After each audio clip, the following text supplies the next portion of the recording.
My first knowledge of Shireen was actually her voice, which is pretty fitting because she is known to be a voice for the Palestinian people and the Palestinian struggle.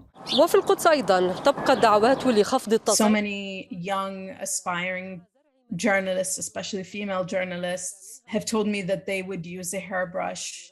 They would pretend it were a microphone and they would stand in front of a mirror and pretend to be Shireen, and they would do the sign off. Shireen Abu Akleh, Al Jazeera. شيرين أبو عقلة، الجزيرة، الأغوار.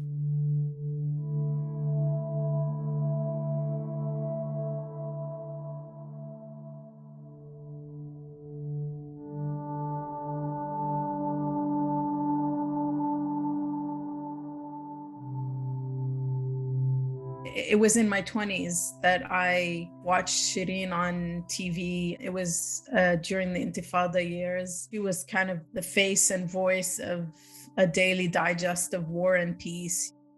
I was leaning towards journalism, and I remember seeing her on the air her first year and listening. And I'll never forget my dad basically saying to me, "Yep, journalism is absolutely the right decision." He said to me, "Can you imagine what can be accomplished and what can be done if more Palestinian women, got into the field of journalism?"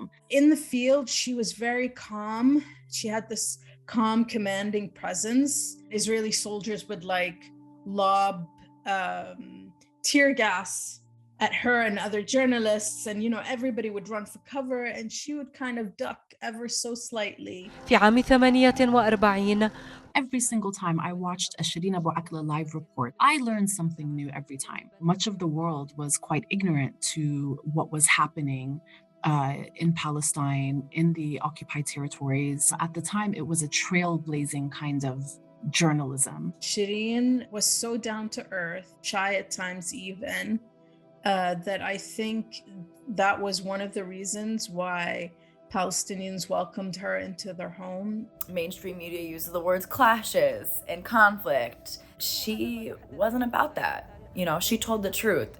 She would cover stories that producers would tell her, "Oh, Shireen, you're too senior for this. How about, we give it to one of the other reporters?" And she's like, "No, I want to do this." But that doesn't mean that she took things for granted or that she put herself in harm's way.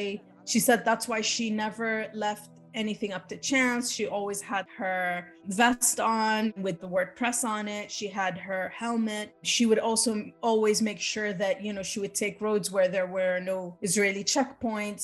She knew her stuff, and she knew not to put herself in harm's way. Somebody was interviewing her and they asked her, "Aren't you afraid of being shot by Israelis or being caught in the line of fire or something like that?" And she said, "Of course I'm afraid. Who wouldn't be afraid? But when you're in that moment, you forget that you're afraid of anything because you're seeking the truth." When I met her, she was completely different off screen, and she was super funny. She loved to have a laugh. I think she will be remembered as, the daughter of Jerusalem.